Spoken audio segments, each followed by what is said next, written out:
This bus has a long story of ownership, but it did come up at auction. The descendants of the original owner of the person who bought the bus from the bus company in the 1970s, they wanted to sell it, and it came up for auction.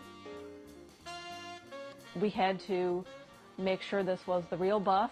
For years and years and years, there was no real documentation that anybody could find. They were just family stories that this was the real bus, but it was in a man's backyard. He'd stripped the inside, thrown away all the seats.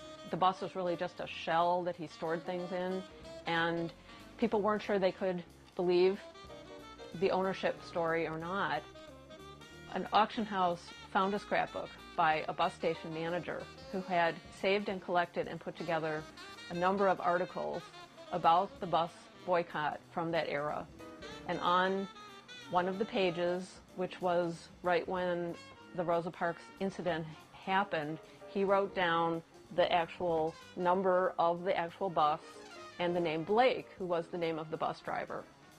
And that was compared with the number of this bus, and they did match up. But still, there was a question about whether that had been faked, and so a forensics expert looked at the paper and the handwriting and decided that it was all authentic. And that was how we knew that this was really the bus.